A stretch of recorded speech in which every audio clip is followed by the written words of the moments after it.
$4,100 that we will have an additional charge for the Monte Vista coverage. So we're looking into getting sponsorships or some type of fundraising, which we'll start talking about probably in the next meeting. But we should be a self-sufficient organization, so we totally understand that. We have ideas of like $100 sponsorships where they're sponsored on the Facebook page and maybe website to keep it affordable and help with those costs. Otherwise, Lanny has been great to work with. I work with him closely because I'm the facilities director, and he is awesome. Him and Cheryl do a great job over there for us and really take good care of us. And I guess lastly, the only other thing I was going to talk about is that, we still have the scholarships that we are giving out. I don't have the number that we actually are giving out so far, but we are offering that to the community. We're also looking for, referees and coaches and commissioners right now. Commissioners are looking good. The coaches and referees we're still working on. And that's about it. Any questions for Shannon? Thank you. I just would like to say, Shannon, thank you for stepping up to cover for Tony. So we appreciate his service to the United States and to the people. So we appreciate you stepping up. So thank you. You're welcome. Anyone who's ever participated, such as you folks are tonight, understands how trying and how hard it can be sometimes, and everything doesn't always roll your way, and it's a lot of work, and the rewards are there, but it takes very dedicated people to do that. And so I just want to let you know, I recognize how hard you guys work, and you're to be commended to stepping up in the community and helping the kids out, because without you, who else would do it? Thank you. I appreciate that. Great. Thank you, Shannon. Thank you. We'll see you next year. All right. For those of you in the television audience that have hung with us despite there being no sound for the first half hour, I understand the sound is now fixed and we're back in business and should be fine the rest of the night. Next item is Camarillo Pony Baseball Association. Yes, Chairman Molloy, members of the board. Tonight I'd like to introduce Vice President of the Camarillo Pony Baseball Association, Alex Mathis. And with him, he's brought some board members with him, but he'll be doing his annual update for this year. Good evening, Chairman Molloy, distinguished members of the board. Thanks for having me tonight. As Lanny said, my name is Alex Mathis, and I'm currently serving the term as Vice President for Camarillo Pony Baseball. I brought with me this evening our Director of Umpires, Dan Sprague, our Director of Procedures, Dave Groden, and our Directors of Players Welfare, Katrina Lovato, and our Treasurer's wife, Steve Smith. He can't be here, so his lovely wife, Kelly, is here. Unfortunately, our president, Johnny Lovato, is out of town and couldn't be here to present our annual update, so hopefully I'll be able to deliver some of this information about our year looking back and what we have planned for our upcoming season. First and foremost, I would like to thank the entire PVRPD board for all of the support you have given to our league and your continued support of our league and all of the youth sports you support here in Camarillo. I speak for myself and for CPBA in saying that we consider it a great privilege to have such an exceptional partner, such as PVRPD, and the work that we're trying to achieve here. So thank you very much. I'd also like to congratulate Member Magner and Vice Chairman Kelly for their successful election campaigns. Congratulations.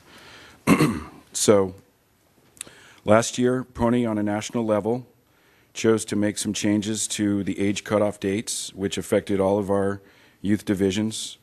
Initially, we were anticipating a decline in our numbers, but as it turned out, we did better than we expected. For the spring baseball season, CPBA had over 800 registered players participate in playing baseball in our league. That was comprised of just under 600 recreational league players and over 200 ABL, which is our advanced baseball league. We had over 70 teams, and we hosted approximately 1,400 games played on Bob Kildee, Freedom Park, and Los Altos fields. Our fall ball campaign, which concludes next weekend, had over 200 registered players comprising 20 teams and participating in over 160 games played. So over the course of this last year, we had roughly 1,560 baseball games played on Bob Kildee, Freedom Park, and Los Altos fields. To speak further to the use made by CPBA of the fields at Bob Kildee and Freedom Park, we played host to between 15 and 20 tournaments annually, and we also hosted a fall travel ball Sunday League game series. This translated into another approximately 2,000 baseball games played at all age levels at Bob Kildee, Freedom Park, and Los Altos. This year, we were also again privileged and chosen by Pony Baseball to host several Pony All-Star Baseball tournaments, including the 5U and 7U World Series, which we were once again chosen to host again in the upcoming year 2019. I would also like to mention that our 8U Camarillo team won the section championships representing Camarillo and CPBA, so that was quite an achievement for that team. And finally, all of these events we play host to bring in teams from all around the surrounding baseball communities and generate considerable added revenue that would not normally be present to local businesses here in Camarillo. So to say we are grateful for the fields and facilities would be a huge understatement. We would definitely like to thank again PVRPD for gifting us the fine fields and facilities, and we take great pride in the fields that we're privileged to play on. To that end, this last year, CPBA spent over $100,000 on maintaining and upkeeping the fields and facilities at Bob Kildee, Freedom Park, and Los Altos, and we're on pace to invest as much or more this upcoming year to keep the fields in the best possible condition for all players who use them to enjoy. This fall, prior to the beginning of our season, we as a board have approved an additional $18,000 worth of field improvement projects, which will be performed over the month of December at both Bob Kildee and Freedom Park. I have to tell you that the work and excellent playing conditions of our fields do not go unnoticed. Over the course of the year, I speak to countless players and parents from Camarillo and from outside the area who let me know how happy they are to play baseball in Camarillo. And for those who are not lucky enough to play here on a regular basis, they wish that they had facilities like ours in their hometown. Unfortunately, we have recently lost one of our playing fields at Los Altos for our Shetland division of players, which is one of our most populated divisions. And from what I understand, we are more likely to lose 2 to 3 more in the next couple of years or sooner. So this is one of the most pressing challenges we as a board face at CPBA. Having said that, we are a fairly new board, and I have only been the vice president for just over a year, and our president, Johnny Lovato, for the same period of time. Johnny served for several years as our director of equipment, and he brings all those years of experience at CPBA with him, and it's been great for me to work alongside him to grow our league and continue to support our nations and our local area youth athletes. Together, we're making efforts to identify new ways that we can improve what we're doing to enhance the experience we offer to the players and families who choose CPBA as their source for youth baseball. We've recently made some additions to our board to enhance and improve some of the things we're able to do. We have a new sponsorship and fundraising board member, my lovely wife, Stacy. She'll be leading and coordinating our league fundraising efforts. Steve Smith, who was formerly our director of ABL, has now stepped in to take over the treasurer position. He also runs our Champions League, which serves our special needs players in the community, which this last year we had close to 35 registered players and played host to a weekly game for them every Sunday. I was also one of the coaches for one of our Champions League's teams, and I got to tell you, it was a lot of fun and very rewarding to see these young players thrive out on our baseball fields. Again, I would like to thank PVRPD and all the members of the board for your support to our league, and at this time I'd be welcome to answering any questions you have. Thank you, Alex. Elaine? Yeah, Alex, would you please introduce the young lady who's with you that is part of your Champions program? Becca Smith, and she was actually one of our finest players out there, and performed well week in and week out. It's great to coach her and play with her and see her play and grow and develop as an athlete. Thank you, Alex. Your TV debut. Mike, you have any questions? No, thank you very much. Bob? What a great partner you guys are for us. And every year I hear these presentations, and every year I hear exactly what I want to hear. And that is that this organization is thriving, that you're always willing to do a little bit more. You recognize it has to be a partnership. We can't do it all. You can't do it all. And it just keeps getting better and better. And so I personally want to thank you for all your efforts. Yeah. Yeah. How have you adjusted to the loss of the Shetland field? Where are the Shetland players going to be playing? So at this time, we haven't made any adjustments to prepare for that. We're thinking it through and trying to figure out what solution we can implement. Obviously, we have to work with the PVRPD to try and identify location to relocate that field. We're fortunate that over the fall we were able to use our quarter horse field for both our quarter horse and our Shetland division. But at this time we're trying to make a remedy for that loss. Have you had any contact with the school board or the school district in terms? Did they ever forewarn you that this was going to happen, and have you have any chance to even discuss this with them? There really wasn't any kind of formal notification that this was going to happen. It just happened over a weekend. We looked out and the field was gone. I know President Lovato has had a more direct dialogue with those folks over at the school district, so I can't speak to the dialogue that they've been engaged in, but to my knowledge, I don't think that we were given any kind of advance notice that this was going to happen. This is from my point of view, this is an extremely frustrating area of discussion because the Park District was apparently not really forewarned that this was going to be happening either. And as a consequence of the school district making this decision to build a fence across the property and take away fields that have been used for decades, I mean, my kids played there and they're well grown up now, and it's the impact is that we are later on in this evening going to be voting on the proposal to spend $1 million of the Park District money to build new fields to compensate for fields that were in existence just a couple months ago and have been used for decades successfully by this community for that very reason. So the actions of the school district in terms of placing that fence across there and excluding that property from use by the general community is going to be a significant cost to the district, and is $1 million that we potentially don't have to adjust to other things that are going on, like the loss of the Freedom Gym. And so I would encourage the Camarillo Pony Baseball to make their feelings known about to the school district as to how they feel about this. And as a taxpayer, I think most of us don't like to see one governmental agency almost in competition with or excluding another governmental agency for their access to grounds like this that could be in use for the benefit of the entire community.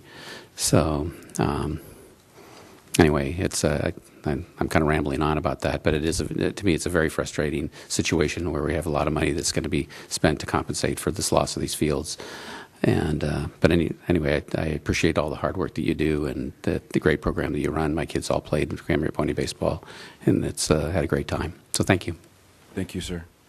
And to add to your point, I think we were all very disappointed at the way it played out without any real warning. So I share your feelings about that, because we love having access to those fields, and to get cut off without any warning was quite a surprise, and it has us kind of scrambling.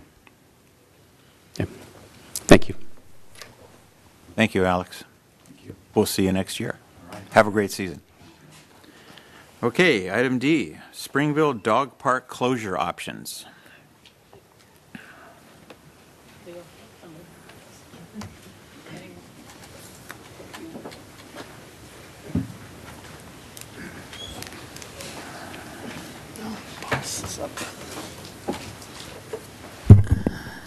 Good evening. Mary Otten, General Manager. So just a little bit of background, or what we're going to be requesting is just recommend the board provide staff direction related to temporary fencing for potential dog areas. So if you're not familiar with this, in 2018, this is kind of what the fence looked like, and all the hillside back behind it. And once again, that is a temporary fence, and it's not a permanent solution, because you'll notice that the hill is degrading. So this is kind of the proposed photo of the wall and what has been approved. And this is kind of the entire project of what will be happening as we continue down this process. So September, we relocated the temporary fence to come out about 30 feet. So the dog park is still open, but we have relocated it so that way the guys could work and we could get stuff done. We've removed dirt on the slope, cleaned up the vegetation on the north side, removed existing mow curbs, done the trenching. So some of that stuff has already been done, and you can see here some of that project that was done in September with the trenching, the relocating the main line, and installing some of the returns. So the month of October, we started building the wall. Right now we are still waiting on some permits. So that has actually been started. So hopefully we can get final say on that. I know I ask Bob every single day. We're hoping to get it back from the city tomorrow so we can finish the build and finish that scope of work. So here's kind of what has been happening thus far. As the base has been down and the footers are down. So we just need the engineer to come back, the report to come back to make sure that we can continue with that. So what that means right now is in November, the was to close the entire park to finish this project. However, being that we are waiting for the permit, what we'll do is we'll wait till we have the permit, we can finish part of that, and actually look at closing the entire park after the weekend of Thanksgiving. At which point then we can finish with the, if we get the permit, they can finish building the wall, we can finish that portion of it, and then at the end of the month, then what we would end up doing is closing that to finish this project, which would be installing the fence, installing the walking path, putting all the rest of the stuff together. So in November, one of the things the board asked us to do is come back with potential options, if there were options to fence some areas off, being that Springville Dog Park is an enclosed area. And we have two other dog parks, Mission Oaks, which is an off-leash, but it is not enclosed. And then we have Cam Grove, which has the entire park is off-leash Monday through Friday. And then we have a fenced-in area at that one as well. So we do have a couple options. So one of those options was to waive the fees at Cam Grove, so we'll be doing that during the closure. So if it's closed for 30 days, 45 days, whatever the closure period is to get it back open, Cam Grove we will be waiving the fees during that. The other two options we came back with was one at Freedom Park. So at Freedom Park, and the reason we came up with this is you'll notice is there's restrooms that are here. They have access to restrooms. There's access for parking. And the proximity is only about 3 miles from Springville. And then there's a little over a half acre that would be enclosed. So what we do is enclose this entire area and then put a gate somewhere along this line, as well as a bullpen, a temporary bullpen. So once again, there would be at least one option where you'd have a completely fenced-in area out at Freedom Park, with the amenities that people sometimes are looking for if you're out there with your dog. The second option was to look at Mission Oaks, And so the option there would be, there's a small triangle. Here's one of the baseball fields. Here's the school. At the back of the dog park, so all this area up here is the dog park. At the back of this would be to put a fence along this line. There's already a fence here and a fence here. So the other thought could be is to put enclosed area in here. There's restrooms. The restrooms are over in the softball area. There's parking. The proximity to Springville, meaning that whether we have this park here and enclose this area or the one at Springville, if you're traveling, if you had to go travel that from here and you needed an area, it's about the same distance from this park. And the other, the good and the bad is this serves as an off-leash area. So and I'm going to actually have, we have a couple people out there from the FCDP, which is Cheryl. But I'm going to have her kind of speak to this area because I know that there are a lot of people that use Mission Oaks for off-leash, and FCDP does have some concerns about putting a temporary fence in at this area.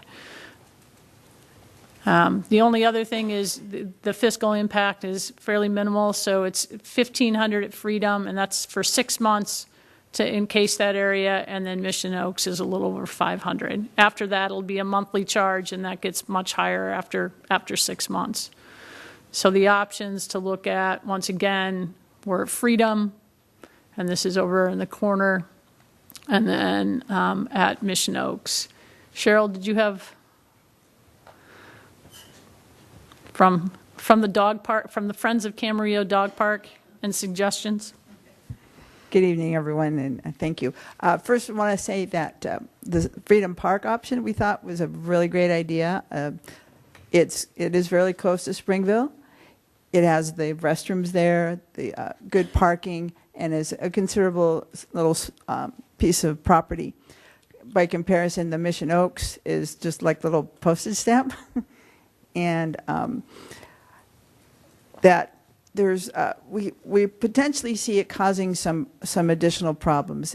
Since Mission Oaks is limited hours, what would this look like if now there's this fenced area that people are going to try to come during the school hours, which might be disruptive for the school because that's one side is right up against their play area, their exercise yard or whatever you would call it. In that very far corner, there's a little access gate to the rest of Mission Oaks Park. That would be kind of, you'd have to go now through this dog park area to get back and forth. That might cause little problems. Also, when they're playing games in the ball fields, there's people who occupy that area during the off-leash hours, but not very many. I see a concentration of a lot of people in that area. Because it isn't very big. There's 2 benches and some trees that it could get pretty crowded pretty easily. So I don't know. We just kind of think that this is not the best option for even for temporary use. Okay, with that. Any questions? No, I think you've made it really clear. And we like it when it's really clear. Okay, good. It makes it easier for us to do it right. Yeah. Thank you. Thank you, You're welcome. Cheryl. You're welcome. Okay, so when does Freedom Park open up? So what we'll do, if that's the direction, so what we'll do is September 26th, which is the weekend after Thanksgiving, is what we will do at that point, so long as all the permits and all of that stuff is done. Then what we will do is we'll close Springville, and this fence will be up, and it will be good to go. So the day that one goes down will be the day this one opens. Okay, So there'll be no lag time between those two. okay. And there's no baseball going out there now, so they'll pretty much have that parking lot to themselves. And Yeah. Great. You said something about the use of the bullpens. The bullpen meaning we have to put a bullpen in here for dogs. So you put an extra gate. Oh, you're not going to use the bullpens for, Not those bullpens. Oh, There's okay, that's that's- in dog terms. No, it's the holding pattern. I'm with you, but when you could. say bullpens and you're talking in baseball fields, I'm like, okay, wait a minute here. You don't mind, you would mind if we used the bullpens for the baseball? I'm not sure that the dogs would appreciate use of the bullpens. So, but I do understand what a bullpen is for dogs too. So that wasn't where my mind was. Thank you. No worries. You guys have any comment on this? Neil? Bob? No. No, I just think the location is, it's going to take traffic out of a residential area. I just think it makes a lot more sense to go to Freedom Park. Okay. All right. We'll move on to item 6, public comment. I only have 2 cards. First one is Paul Rader.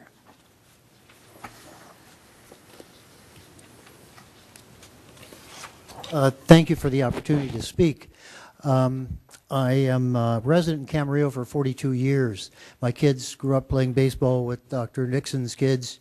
They've played soccer, baseball, basketball, and I appreciate all the things that they've had an opportunity to do during that time.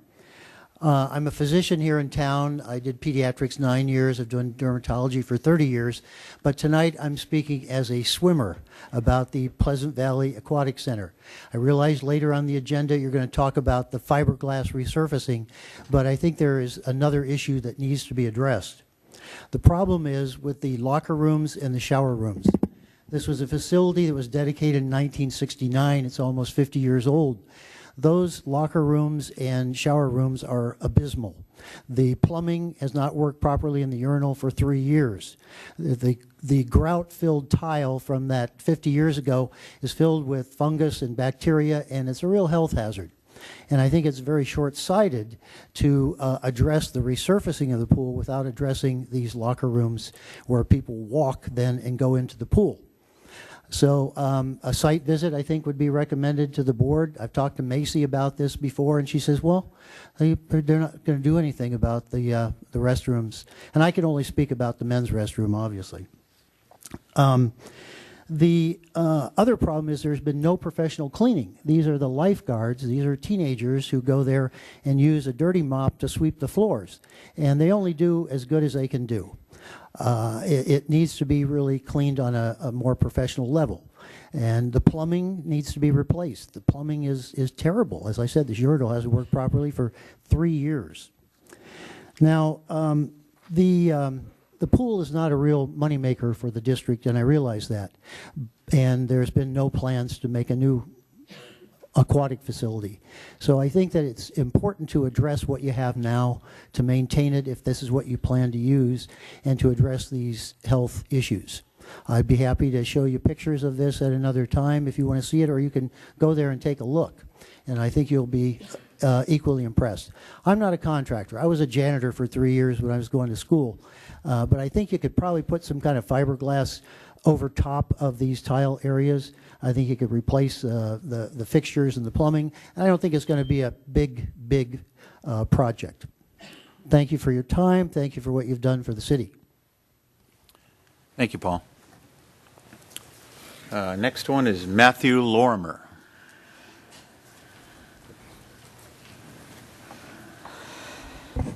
Good evening. Congratulations, Mr. Kelly, Elaine Magner. You know, I've lived in this community a long time. I've talked about the senior center for 12 years. I know the Park District is on board to build a new senior center. So am I. You know, for years, the city council come to the same chamber, and I've asked, why haven't you given money to the Park District like other communities, like $250,000 each community? I've got excuses after excuses. But you know, that all changed. You know why? Because seniors and people in this community said it's time to have a city council that there's not a barrier between this street and that street. You know, the Park District and the city of Camarillo and any other special district are all one community. As the time goes by, the people made some decisions. They decided to vote in 2 council members. And what's nice to see is the newest one is Sean. It's nice to see a council member from the city council be here. Because the goal is to represent all the people in this community. And it's been a long time coming for the seniors. You know, we got great parks, a great school, but it's time to have a great senior center. I've been an advocate, and they say, why do you push so much? I've told people, you know why? Because a guy hit the beach of Normandy. He had his friend who was shot in the head, and he laid in water that turned red. And he says, you know why I go to the senior center? Because I have limited funds. That was many years ago. I told the gentleman, I never mentioned his name, but the senior center is important. And you know something? We have apparently new council members. Hopefully it'll be confirmed by Friday, but I know Sean's on board. It's good because we need to move forward as a community. We need to work to solve problems in this community, and the senior center needs to get done. And you know something? A month ago, 2 months ago, they were saying, oh, $8 million all we can give. It's going to cost $25 million. But you know something? Enough with the excuses. You have $215 million, the city. It's time to step forward to get it done. Hopefully the new members of the city council, and they seem really eager to get things done for everybody in this community. It's a long time coming. You know something? Everybody is part of this community. Even me that lives in Texas. I came back here. I've supported people. You know why? Because it's the right thing to do. Just because you move, you don't give up the past. So I love the city. I wish the best and keep going. Thank you again. Thank you, Matt. Okay, we'll move on to item 7, the consent agenda. Does anybody have any items in the consent agenda that we want to pull? I think we already covered that in the previous agenda. So do I have a motion to approve the consent agenda? I'll make a motion to approve the consent agenda. Second. Moved and seconded. Karen? Director Magner, Aye. Director Mishler, Aye. Director Dixon, Aye. Director Kelly, Chairman Malloy. Aye. Motion carries 5-0. Okay, we're on to item 8. Public hearing for the use of Quimby fees for the construction of Freedom Park Phase 2. And it's because it's a public hearing, I have to do this very officially. I have to bang the gavel. I now declare this meeting open for a public hearing to approve the district's usage of Fairfield Camarillo LLC's 300 Lewis Road subdivision Quimby fees for the construction of Freedom Park Phase 2. Members of the public are now invited to provide comment only towards the district's proposed usage of Fairfield Camarillo LLC's 300 Lewis Road subdivision Quimby fees for the construction of Freedom Park Phase 2. Are there any members of the public that would like to speak for approving the proposed funds? You have 3 minutes to address the board. Seeing none, are there any members of the public that would like to speak against the proposed use of funds? You have 3 minutes to address the board. Seeing no one, I'll bang the gavel. Administrative Analyst Anthony Miller will present the staff report.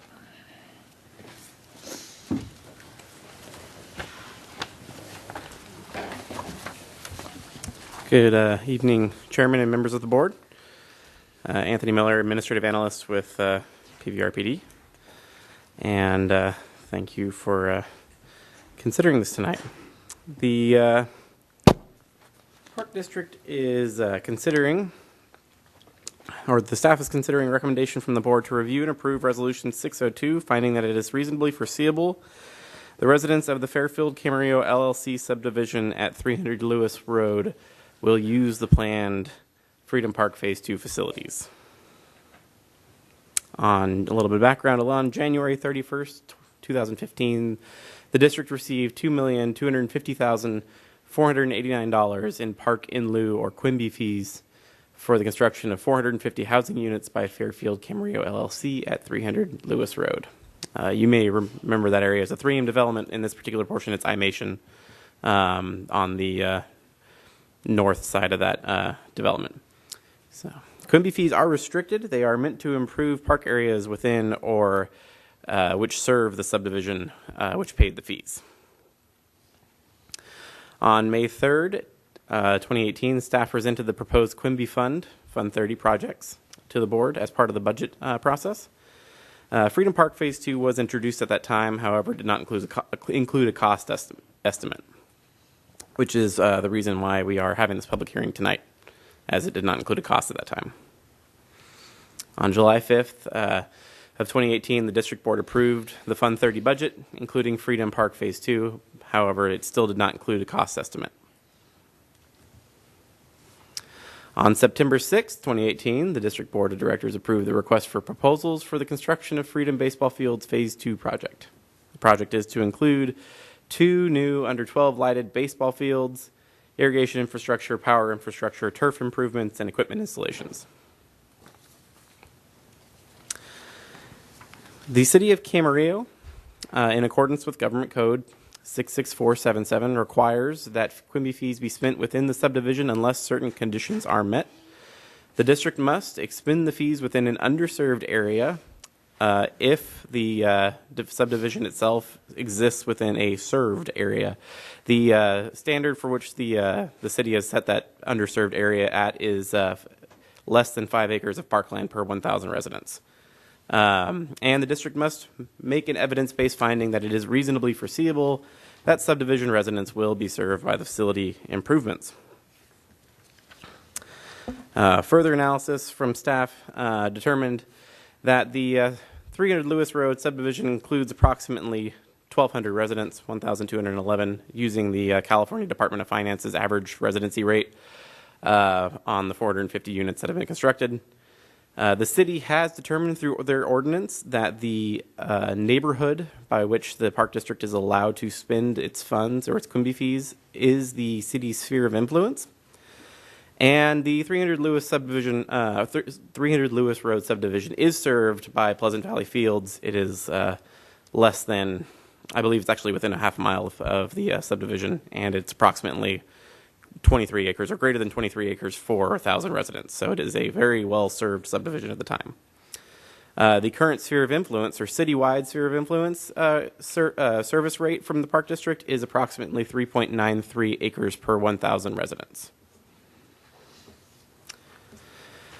This was also, staff also found that evidence for residents possibly using the additions at Freedom Park includes that the lack of baseball fields at Pleasant Valley Fields, the park that serves that subdivision, and the Bob Kildee Los Altos Field problems that will be occurring will restrict baseball activities to the Freedom Park area in the future.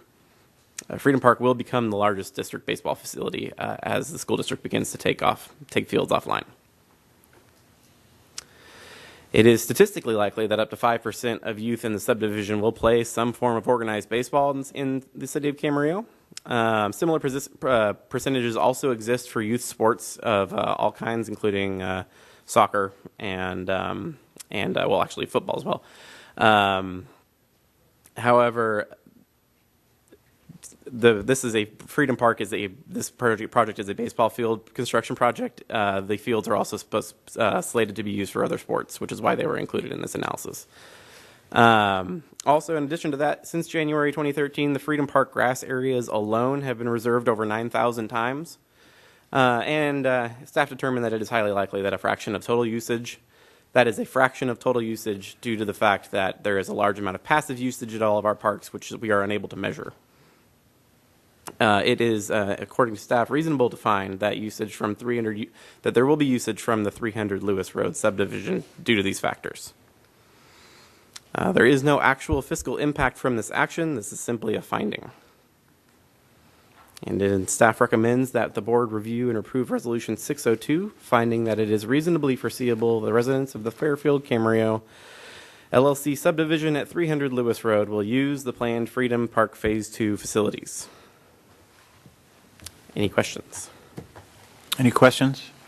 Yeah, Anthony, if I'm not mistaken, that subdivision is pretty high density. It's not housing with individual lawns or anything. That's a high density, multi-story complex. Yes. Yeah. I forget they're condo or apartments. I forget if they're. Actually, off the top of my head, I'm not sure. I believe most of them are apartments. Yeah, so we have a high density thing there with nothing on site, essentially. No. Okay, thank you. Elaine, any questions? No, I don't. Bob? Yes, I do.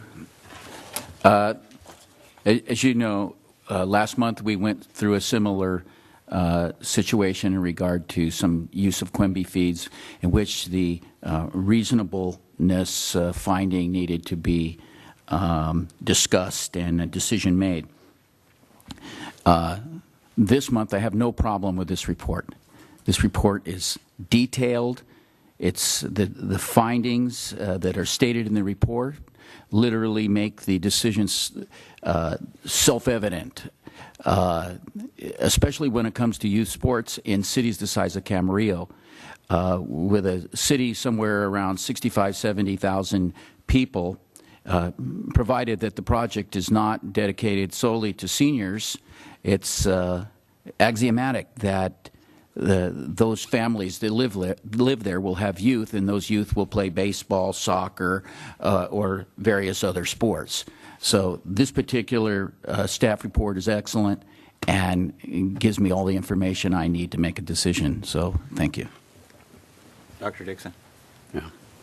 No, I agree. I think it's pretty obvious that baseball fields that are built to the level that are required to play organized sports are going to be used by residents throughout the entire community.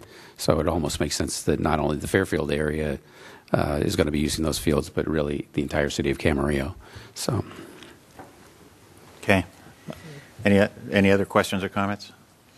Seeing none, do I have a motion? I'll make a motion to approve and authorize the general manager to award. Nope, I'm in the wrong place, aren't I? To adopt resolution number 602, finding that it is reasonably foreseeable the residents of Fairfield Camarillo LLC subdivision at 300 Lewis Road will be served by the proposed Phase 2 additions to the Freedom Park. Do I have a second? Second. Call the roll. Director Magner. Aye. Director Mishler. Aye. Director Dixon. Aye. Director Kelly. Aye. Chairman Loy. Aye. Motion carries 5-0. Item 9A, consideration and approval of bid award for Freedom Park Baseball Fields project to Union Engineering Company with a concurrent Fund 30 budget adjustment. That'd be Mary. I got it. All right, got it up. All right, so the consideration you have right now on the agenda is to award a bid. Yesterday at 3:30 afternoon, I got a written protest from one of the contractors. So yesterday afternoon, after receiving the protest, sent it to our attorney. And so there's the possibility of some merit to the protest. So what I'm going to kind of do is kind of go through in the recommendation opposed to what's in your board packet will change a little bit, and I'll kind of walk you through the process. So basically what happened is if you look in the award or if you look in the RFP, it states that they do have to use Musco materials. It says you need to list the subcontractors, but it doesn't specifically say that you have to list Musco. So in order to avoid any potential legal issues down the road, what you're going to be hearing tonight is I'm going to ask you to reject all bids for Freedom Park baseball fields, authorize staff to publish a notice inviting bids for Freedom Park, and then approve a budget adjustment in the amount of $1.1 million in Fund 30. So we know where the bids kind of came back. We also know that Jay with the architect, what they came in at is a little over 900, just about $1 million. So we put a 10% reserve in there, which would be about 1.099 is where that ends up coming up. So we're going to do a budget adjustment tonight. On January 28th, just a quick background for all of those. January 28th, the board approved an agreement with Jordan Bain Gilbert Landscape Architects to revise the construction plans. It's the September board meeting. The board approved the plans and specifications for 2 more fields to initiate the process. Staff held a mandatory job walk on October 3rd. We had 8 general contractors attend the job walk. 1 withdrew. And then we had 7 vendors that responded to the notice of bid. When we were looking through it, what we noticed that there were a minimum of 5 that didn't have Musco on there. And so the problem is we couldn't tell whether they had included Musco or not. And we didn't want to now all of a sudden come back and say we're going to award the bid. And they say, hey, look, we don't have that in there. And now it's going to cost us an extra about $130,000. So that's why we're looking at the best option right now is to reject all bids, publish a notice inviting bids for clarifying language. So what we will put in the new bid is all bidders are required to subcontract with Musco for the completion and the scope of the work.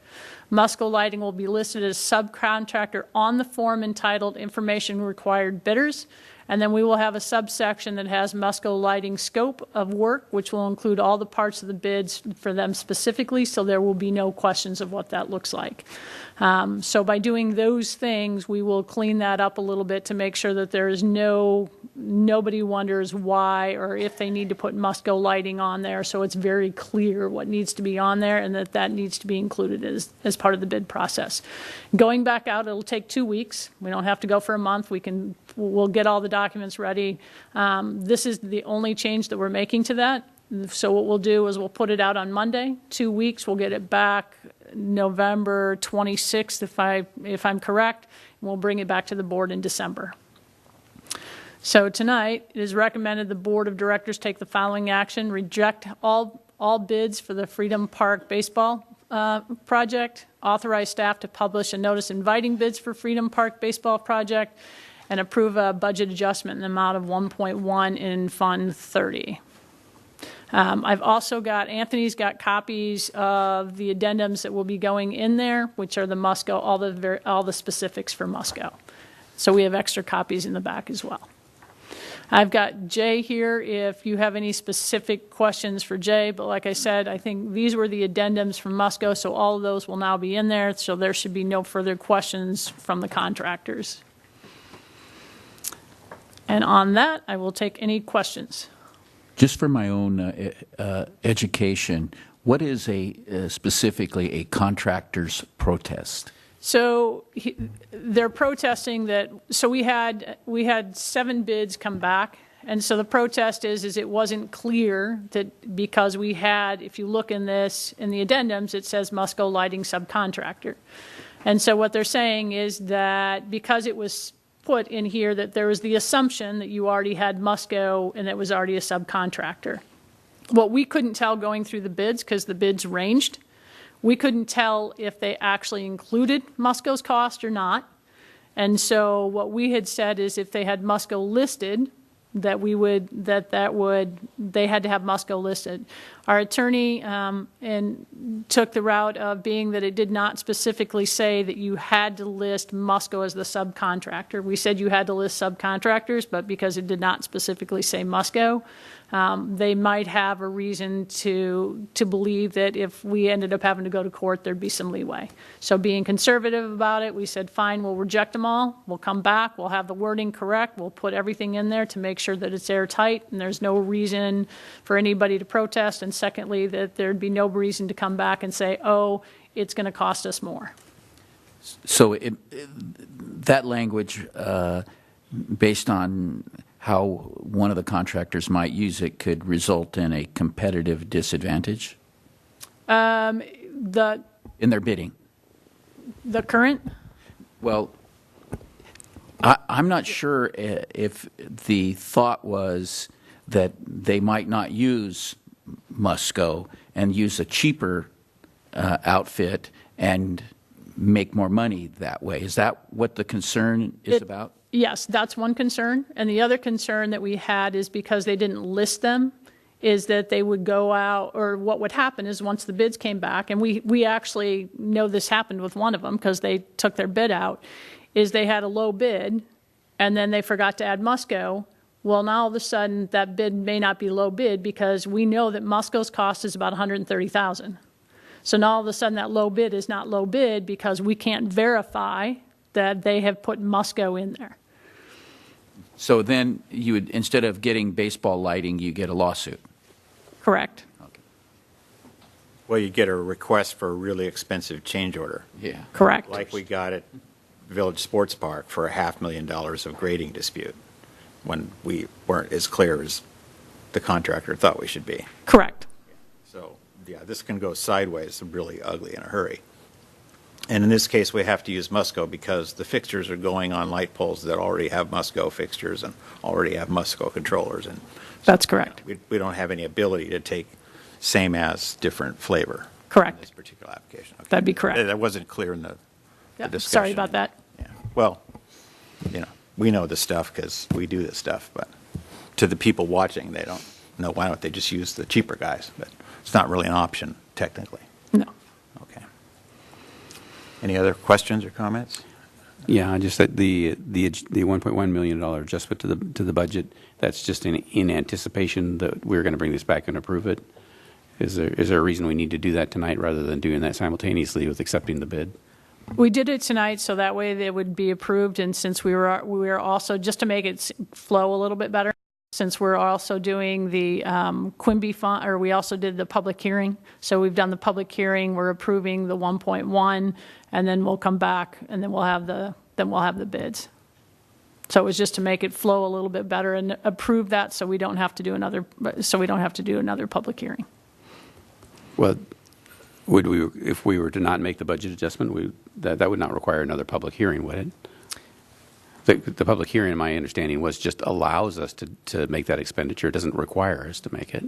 So the language, sorry, can you hear me? The language regarding public hearings and Quimby is that the money is dedicated. So what that hearing does is allows us to get, it basically makes the assumption that we are dedicating the funds at the same time as the public hearing. Which is why during our budget hearings at the beginning of the year, we were allowed to use those, according to our attorney anyway, that we were allowed to use those numbers at our budget hearings as dedication dates for those funds. Is there some reason you don't want to do that tonight? I'm confused. Why not? It just seems to me a little of the cart in front of the horse sort of thing. We're approving money to be spent on a project that we haven't approved. You're approving a budget adjustment. A budget adjustment to make the dollars available. Completely different. Yeah, we're just making sure it's in the right account. The money doesn't disappear.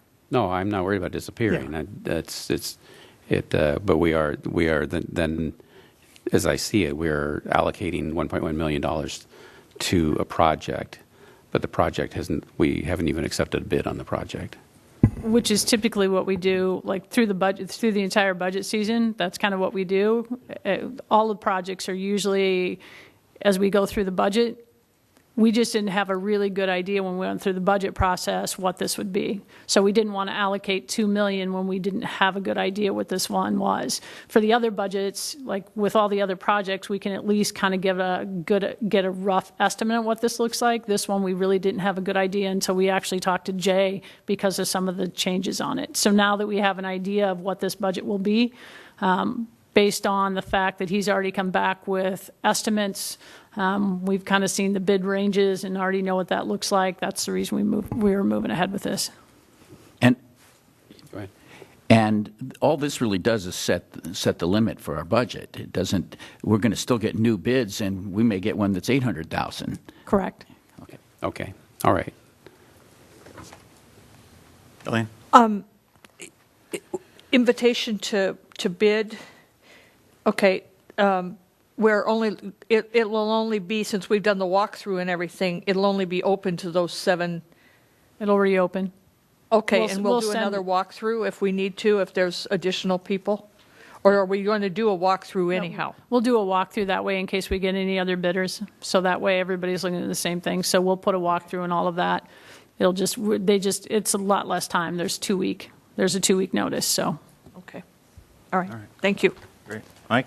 Just a side-related question. In internal staffing, maybe Bob can help me out on this one, or Mary.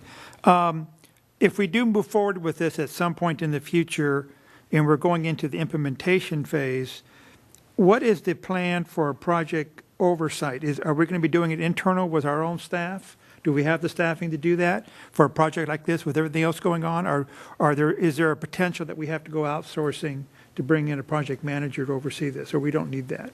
You see my question? I don't know that on this one we need that. Jay, your thoughts initially? I just want to make sure that if we do need to bring in additional resources, that we're aware of the cost or something up front. Thank you. Initially, the way this was going to be planned was that Pleasant Valley staff, Bob, was going to be the project manager oversight on the construction work. Most of it's self-contained with Musco and the licensed electricians doing their work to code. We're just overseeing the basic installation work. And then the rest of the subcontractor work, and there's several of them, concrete and so forth, are just going to be following the plans. We're not really erecting anything other than some backstops and some fencing. So it's pretty straightforward. We're always on call if Pleasant Valley Parks needs us to step in. I live in town, so it's not a big deal. But in any case, we were hoping to get this to contain any budget by having an engineering. If we were doing something like a bridge construction or something like a building, we would definitely have building inspectors on board and certified third inspectors. At this point, it's planned on having our firm and staff oversee. Okay, thank you. All right. Ellie, you got anything? No? Anybody else? Do I have a motion? How do we want to make the motion? Do we want to do 3 different motions? Okay. I'll make a motion to reject all bids for the Freedom Park baseball fields project. Second. Second. Call the roll. All right. Director Magner? Aye. Director Dixon? Aye. Director Mishler? Aye. Director Kelly? Aye. Chairman Malloy? Aye. Motion carries 5-0. Do I have another motion? I make a motion to authorize staff to publish a notice inviting bids for Freedom Park baseball fields project. I'll second it. Call the roll. Director Mishler? Aye. Oh, sorry, apologize. Director Magner? Aye. Chairman Malloy? Aye. Director Dixon? Aye. Director Mishler? Aye. Director Kelly? Aye. All right. And finally, Okay, I make a motion to approve the budget adjustment in the amount of $1,100,000 in Fund 30. I'll second. Director Magner? Aye. Director Mishler? Aye. Dixon? Aye. Director Kelly? Aye. Chairman Malloy? aye. And that motion carries 5-0. We'll move on to item 9B. Review and approve the right of entry agreement between Cayugas Municipal Water District and Pleasant Valley Rec and Park District for Springville Park. Okay, that's me again. That's you again.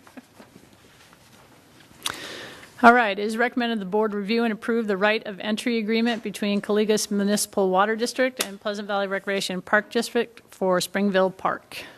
So Caligas Municipal Water District provides imported water for southeastern Ventura County. Approximately 75% of the demands within Caligas are met with imported water. Camarillo and Oxnard receive approximately 50% of their water from Caligas. Caligas has identified several points of vulnerability and determines it's necessary to develop alternative water supplies that can be used if critical imported supplies are cut off. So Caligas is constructing several interconnections with water agencies to improve water supply reliability. Like I know water, doesn't it sound like that? Yeah, until you get Cayugas right, you will I know. not know water. Don't tell anybody that. One of the interconnections is with Crestview Mutual Water Company. The interconnection will connect Crestview's pipeline system to Cayugas Springville Reservoir, and the interconnections will be constructed on property and easements owned by Cayugas and Crestview. The interconnection vault is within an easement with Crestview is the underlying property owner, and then the pipeline is within an easement in which is on our property. So Cayugas owns the Springville Reservoir property. So what they are asking for in this project is to use this part of our parking lot as a staging area as they're doing work. So that's where the right of entry area would be. So they're not doing anything else to the park. They're using that as the staging area. The district would need to grant Cayugas the right to enter the work area. So the key terms and conditions is work to be performed between 8 a.m. and 4:30 and comply with City of Camarillo noise ordinance, temporary parking to operate their construction. It'd be a 2-month agreement, and then at the conclusion of the use, work area will be restored to original state by Cayugas contractor at Cayugas cost. So I was talking to Susan just before the meeting, and Cayugas has also offered $5,000 to help with just the fact that we have to close the parking lot down. So Susan and Fernando are here if you have specific questions regarding what that project will look like. With that, Susan or Fernando? Come on down. Evening. Good evening. Mike? The question I have is, I guess I'm assuming the equipment, you're not going to have equipment running at night because there's homes nearby, so you're not going to have diesel generators running overnight or anything like that. That is correct. The work hours will be limited to 8 a.m. to 4:30. And how about servicing the equipment, like oil changes and stuff? Is that going to be done within that time period, or you don't know? All work. Oh, okay. Within that work. Okay, yeah, I'm just concerned about the neighbors nearby, if you have work going through the night or something there. But thank you. And then, Come on, Mike, you got more questions. well, no. Don't be holding out on us. No, not for our friends there, but for our staff. In the report I have here, the wording says temporary park and operating. It refers in our text to the western half of the Springville parking lot. And if you look at that map, see, I'm a geologist, I read this stuff. I can read a map. So if you look at map, it's the eastern half of the upper parking lot. So what I recommend that we change, because that's actually the east side. So what we need to do is to change that to the eastern half of the upper Springville parking lot, because we have a lower parking lot with the tennis courts. If someone in staff can do that. Yep, we'll make that change. Okay, thank you.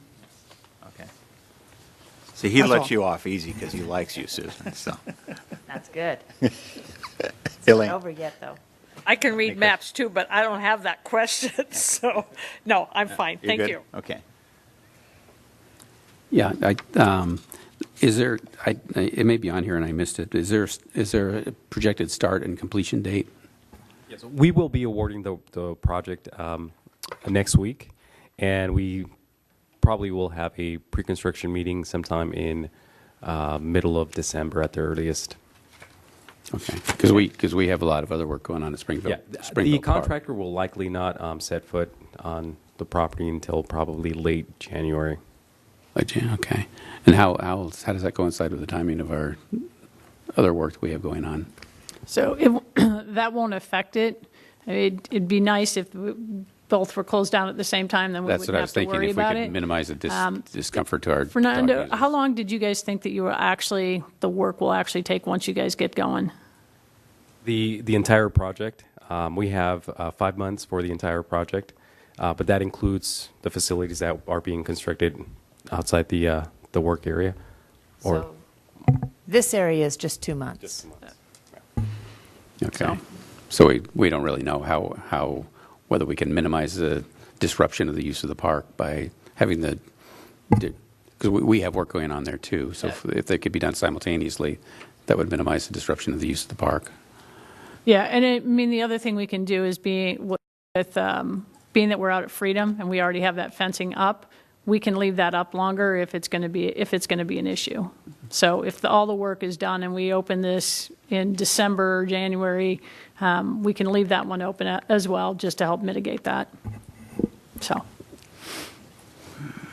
Yeah, well, the dog parks are not that busy that time of year because it's colder and sometimes damp and not as nice. But it is what it is. And thank you for the generous offer of renting those parking spaces from us.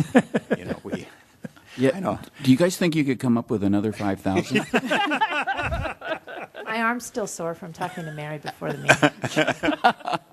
Well, I asked for free water, but Mary had already beat me to it and got cash. So, all right. Do I have a motion? I'll make a motion to approve the right-of-way agreement with Cayugas Municipal Water District for Springville Park in exchange for $5,000. I have a second. I'll second. Karen? Director Magner? Aye. Director Mishler? Aye. Director Dixon? Aye. Director Kelly? Chairman Malloy? Aye. Motion carries 5-0. Thank you for being so patient while we, did an hour and a half of business. I really appreciate it. Thank you.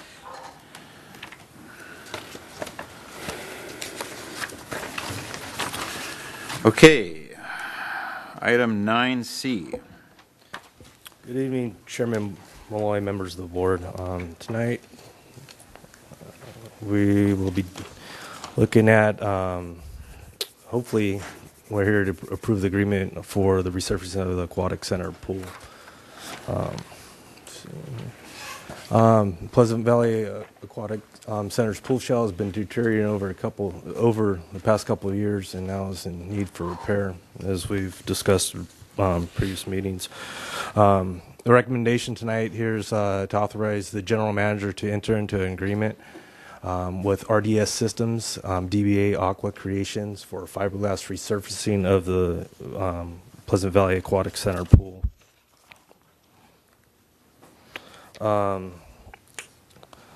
The Aquatic Center's pool, like I said previously, was resurfaced in 2007. The life expectancy of commercial use pool plaster is typically around 10 years. We're at rounding our 11th year now. The pool plaster has been showing signs of degradation over the past 2 years. Has been noted by the Ventura County Health, the Division of Health, and they put us on notice with our last inspection because of the degradation of the pool. So they are now requiring us to replace that. The district knew that this was coming down the pipeline, so we had earmarked this as a capital improvement project for this fiscal year. Next slide. Here's some slides that show, it's kind of hard to see here, but right here's where we have some rust coming through, and we've done some patching where the plaster's actually popped off. And that rust it's due to the rebar underneath that it was leaking. So part of the project will be to chip all that out and cut out the rusted rebar and repair it. Then you see some staining here on around the tile diffusers, and then it's all throughout the pool like that. So it's kind of it's looking a little weathered. Oops. Funding for this capital improvement project in the amount of $135,000 was adopted with the 2018-2019 fiscal year budget. At the September 5th board meeting, staff presented a couple options to resurface the pool. One was conventional plaster, the other was fiberglass surfacing.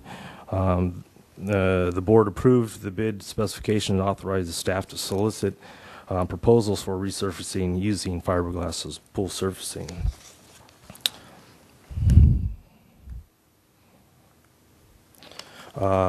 Staff advertised and sent out the request for proposals and held a mandatory pre-bid meeting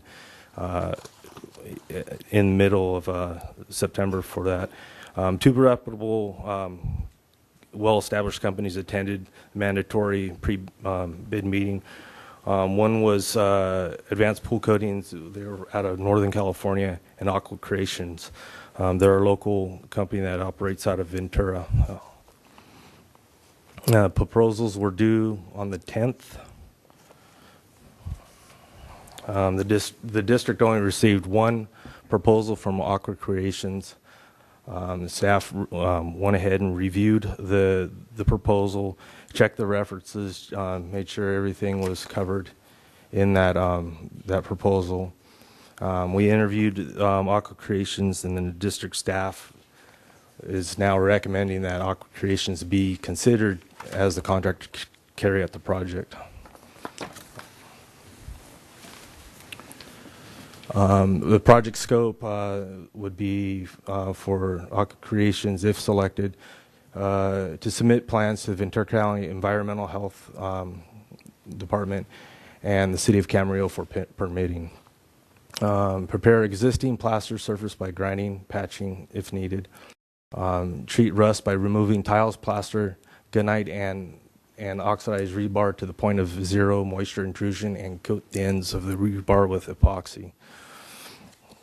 Then they would fiberglass the pool in one continuous membrane, and then install new tile lanes and in wall targets and floor return diffuser pads and stair tile as well. And then they would fill the pool once completed. The timeline for this would be to start January 7th, 2019, finish February 8th, and then we would allow 2 weeks to adjust water chemistry, and then also we, during that same time, we'll be working on a subsequent project, the pool slide, installing those components there. So then after that, our plan is to open to the public in March 2019. Any delays in this project could significantly affect the aquatic programs and revenue generation of the facility.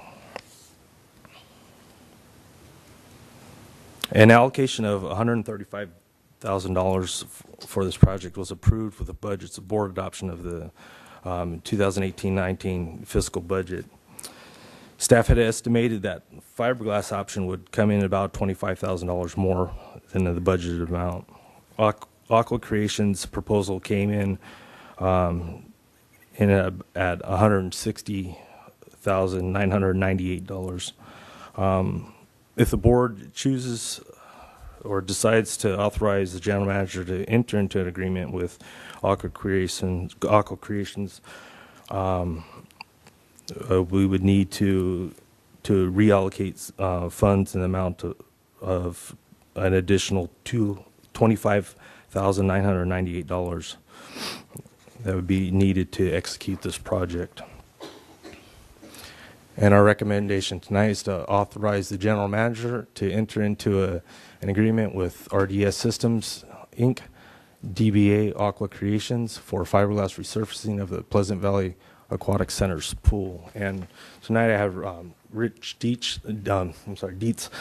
If you have any questions, he's with Aqua Creations. So if there's something you have I can't answer, Rich is here to fill in the blanks. So, thank you for the presentation, Matt, and thank you for being here in case we do have questions. Doc, you want to start? Yeah, I'm just wondering when the membrane is put down and you go to put in the lane lines and things like that. Is that how is that applied? Is that a fiberglass material also, or a painting, or how is that done? Good evening, members. Thanks for having me. So when the ideal situation for resurfacing with a fiberglass membrane is to do monolithic shell.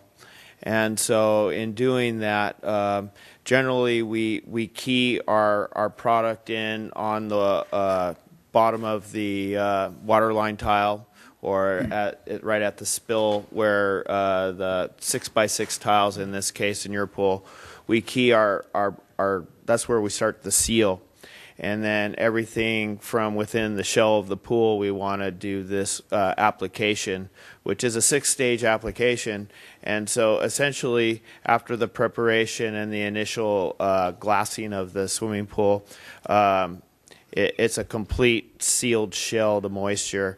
And then we lay out the lane lines on top of the fiberglass shell. And they're traditional, I think they're 2x2 tiles that you have right now. We're going to replicate the exact look that you have existing. And so we lay out all of the lane lines in order to just have no grout or any penetration that could get under the fiberglass. And we build fiberglass then adjacent to, the tile is maybe an eighth, maybe a little bit more, 3/16, 7-inch thick. And so then we build fiberglass adjacent to the tile, so it has an even texture or even contour to it. And then we sand the entire swimming pool, and then we lay two finish coats on it, essentially a fill coat to saturate the fiberglass membrane and then an additional coat so that we have a longer lifespan of the product. So yeah, to answer your question, yes, we use a tile and we go over a monolithic shell. I just add one other question too. I know, fiberglass pools have been around for a long time, but to see them recently, have not seen them in common use. And one of the issues that I noticed in a fiberglass pool that I was actually in many years ago was that the surface was very slick. And what do you do for that? Okay, so our product, and I do have a couple samples of the non-slip that we use. We use a non-slip product. It goes in at the final coat, and here you could pass them both. And it's something that we've is already approved by Ventura County Environmental Health, One down there. along with at least half a dozen other health departments across Southern California. We do this from San Luis Obispo to Orange County, the Inland Empire, Riverside County. So we're approved for this exact application and all those, and that slip resistance meets the requirements for those agencies. All right, thank you. Bob? The only thing I know really about pools is that I own one and I had to have it redone.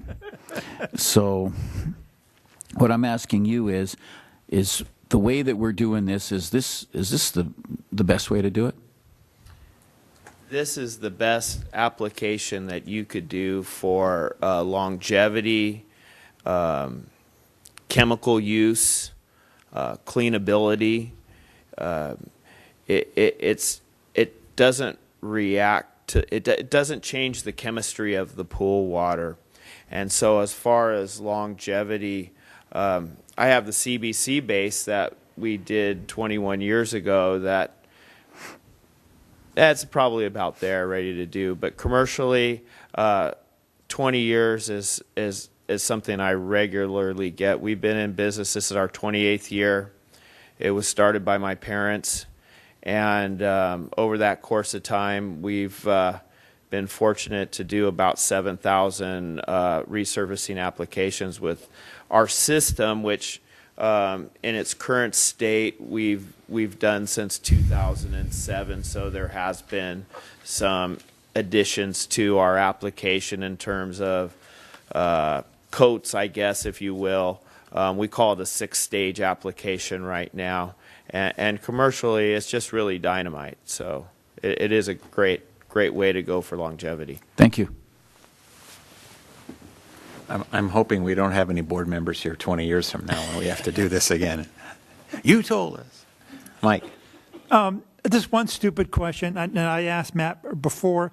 My only question before was, I guess this is legal. I mean, the county of Ventura will accept this, obviously, if we do all this work. I mean, they have no issues with this. I work with Ventura County Environmental Health weekly on approvals. So okay. Yes. Okay. Thank you very much. Wayne? No, and I won't be here in 20 years. I'll guarantee you that. You're self-term limiting it Yes, at 5 more terms. Right. Okay. Thank you. I can't wait to see what it's going to look like. I'm excited. I like the feel of that. So, yeah. Okay. Thank you very much. All right, thank you. Okay, do I have a motion? Go for it, Mike. You want to read it? Go for it, Mike. Okay. Find it. I recommend approval and bid award of the contract agreement between the district and RSD Systems Incorporated, DBA Aqua Creations for fiberglass resurfacing of the Pleasant Valley Aquatic Center pool. I'll second. Karen, please call the roll. Director Mishler? Aye. Director Magner? Aye. Director Dixon? Aye. Director Kelly? Aye. Chairman Malloy? Aye. Motion carries 5-0. Thank you very much.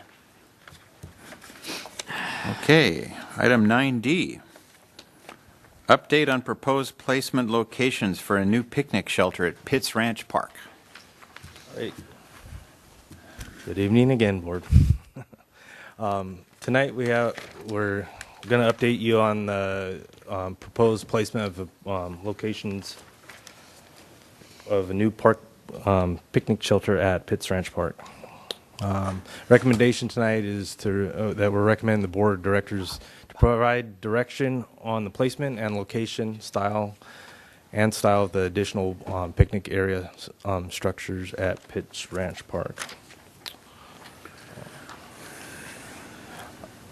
During the development of the fiscal year 18-19 budget, the board had directed staff to explore park options to add additional reservable picnic shelters. A picnic shelter that would accommodate groups up to 60 was selected because of historic demand for this site. And here I'll go over a little bit of background why we chose that. Staff set a criteria that the ideal site would have restrooms, adequate parking, playground, plus other highly desirable amenities such as tennis, basketball, volleyball, etc., and the high demand of high rental demand. After evaluating all the parks that met the criteria, staff selected Pitts Ranch Park for the consideration of a new reservable picnic shelter. Pitts Ranch Parks has amenities that include one restroom, 2 playgrounds for the ages 2 to 5 and 1 for 5 to 12, 1 full basketball court, 2 tennis courts, 1 softball field / baseball, and a concrete walking path, which makes this a very popular and desirable park within our system. Out of the 52 weeks of the year, the current picnic shelter there at Pitts Ranch has been rented a total of 78 times, generating a revenue of $5,872. There's a potential to at least double the revenue generated with the shelter rentals with the additional one that we're proposing. Here in the slide, you'll see our fee schedule. Note that the current picnic shelter at Pitts Ranch would fall into this category here, extra small. And let's see right here, and its maximum capacity up to 40. We would like to propose one that would accommodate 60 people based on our current fee schedule for the small one up to 60 people. That would have the potential of actually doubling what we make in rentals on that one facility, and it would serve the need for the community and the park. Here are a couple of locations that we've selected based on location to amenities and the terrain, the topography of the park. We got option 1 here, option 2, and option 3. The next slide, I believe I have some mock-ups here. This is what our current structure looks like, and they're taking in kind of in the general area of where I highlighted those options. This is just to give you a general idea. However, it's not representative of the shape and style that I am going to be proposing and showing you in some further slides. Here's some distances for to and from existing pavilion and parking lot restrooms in relationship to the different options. So you could see the option 1's much less, and then so on. I mean, you're closer to the basketball courts with option 3 and the tennis courts, but you're closer to the playground and restrooms with option 1, of course. So here's a standard roof hip design example here. Here's the elevation. It'd be a steel structure similar to what's there, but the design would be either square or rectangular. It's just so much easier to place tables and get them in there without wasting space, and it's a lot easier to irrigate around and whatnot. So we have the standard hip roof, and this next one is the vented hip roof, and this one's more in line with the octagon shaped one we have there now. That one is a vented roof, and it kind of has the same kind of look to it. If we go back, you see it also has that vented roof there. And the vented roof is nice because major benefit would be, for the air circulation, of course. Like if you're barbecuing, the wind's blowing there, it could fill up with smoke and just cause it, to be not as pleasant. And also on hot days, it would allow that heat to escape, move through there, causing it for a nicer experience.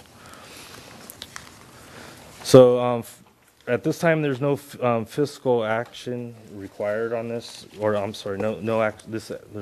Sorry, let me start over. There's no fiscal impact on this item at this time. Once the board provides direction on this item, staff will come back at a later date with an updated project cost estimates, purchase requests, and installation proposals. But if I could give you any kind of info on the 3 locations, I mean, I'd be glad to help you out. Option 1 would, in my opinion, be the easiest and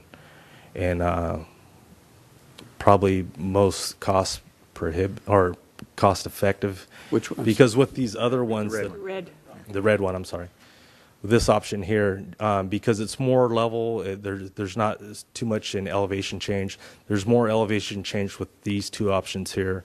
There'd be a lot more cut and fill and maybe even some retention blocks behind to the whole, because we got to keep everything within ADA once we set our slabs.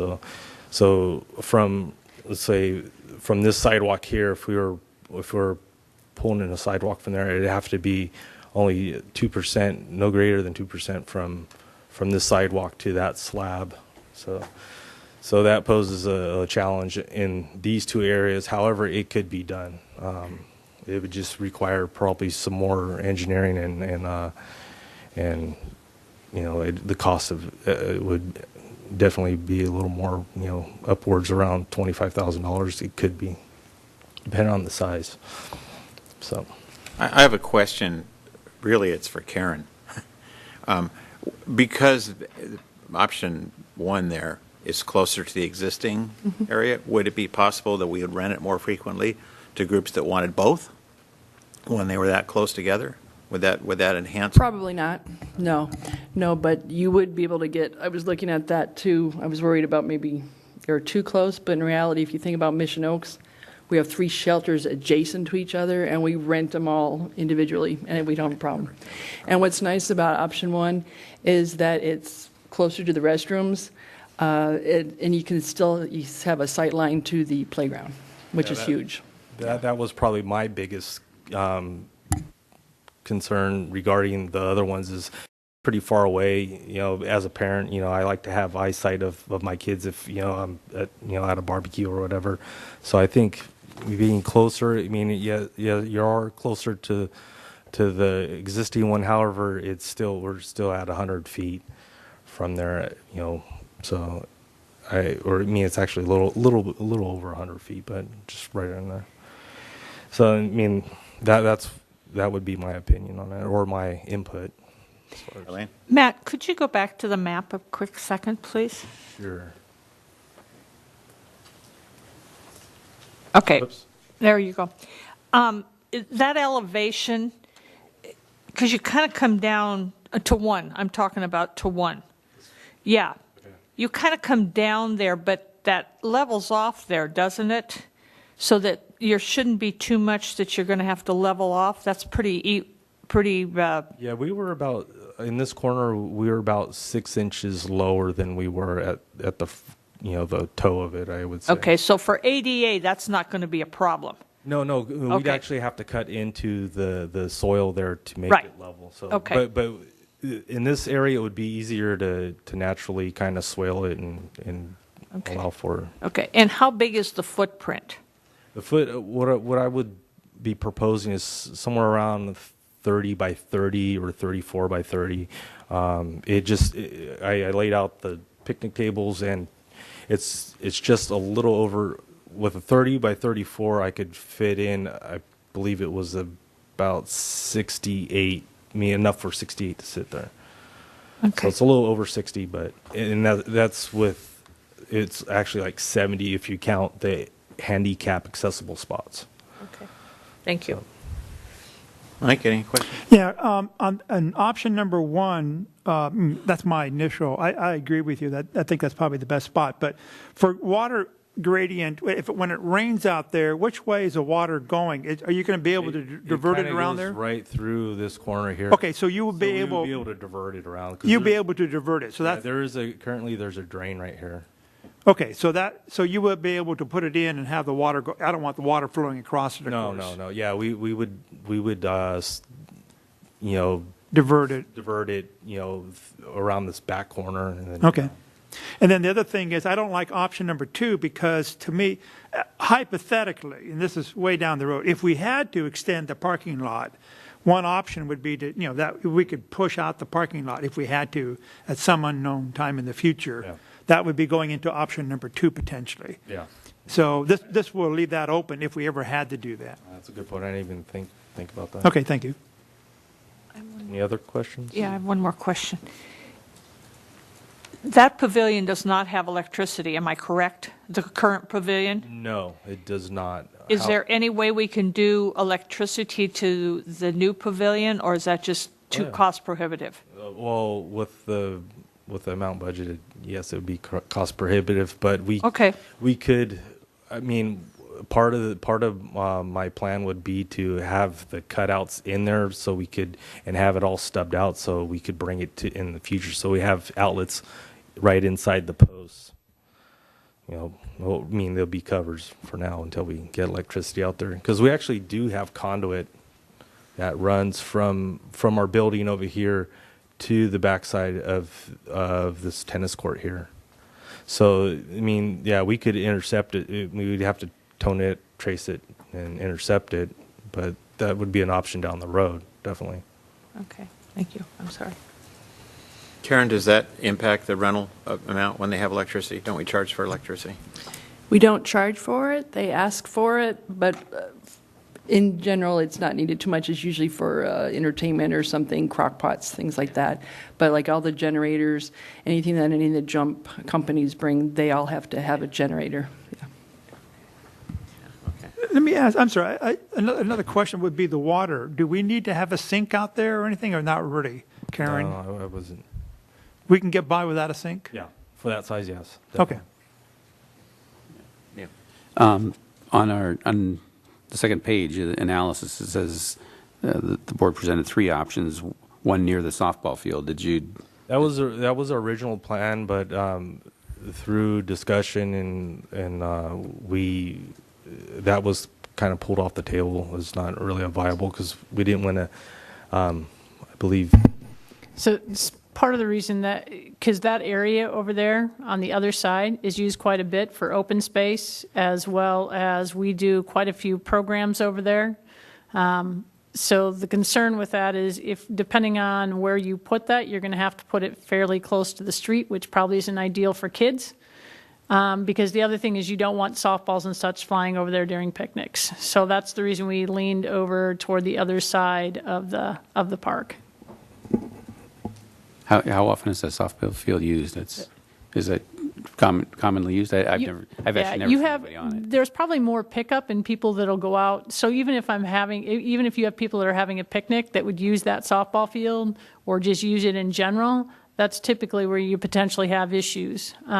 If you have a pavilion that's that close, and I just hate to see us put a pavilion where we potentially have a liability. Yeah, that makes much more sense as a more passive area.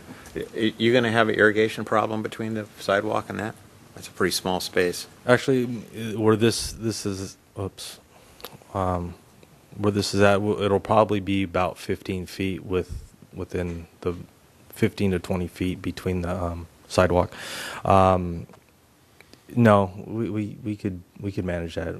You know, there's a lot of valving there, so that's not going to be an issue to reconfigure it. I mean, it's always a challenge when we plop something new in, but Yeah, you're going to have a lot of traffic there too.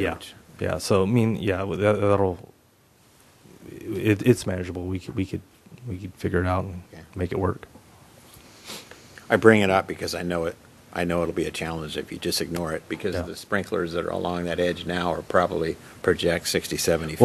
Well, the nice thing about this, there is actually pop-ups along the edge on this area. We have pop-ups along the tree line here, and then pop-ups in here that we could tie in and utilize that that valving. Yeah, so. go both ways. All right. Yeah, so it's not impossible. Make it work. Would there be any value of just eliminating that grass section and to carrying the concrete from the pavilion right to the sidewalk, and you could put additional outdoor tables there if you that could be an option. wanted a larger group. However, it's nice to have a barrier. I mean, in my opinion, sometimes between the sidewalk and the pavilion.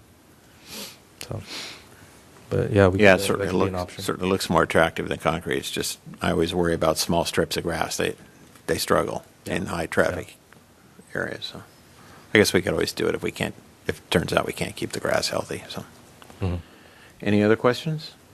Yeah, Bob? Okay.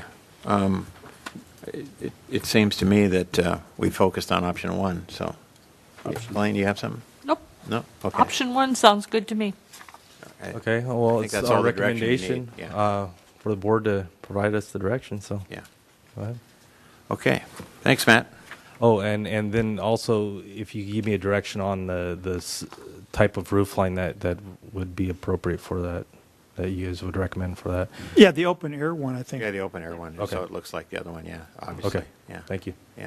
I'm sorry, is this something that's going to go out to an RFP, or is this something you were going to do in-house? Or I probably will bring it back to you and give you those options, because I just doing some research. There are some of those I guess there are municipal contracts that are out there, like CMAS and GSA and U.S. Communities. They had some structures and stuff in that, so that might be an option. I think even U.S. Communities had a turnkey one where it included installation, but we'd have to look at what equipment that they're offering with that contract. But it could be either or. So at this point, but we'll update you on that with that info.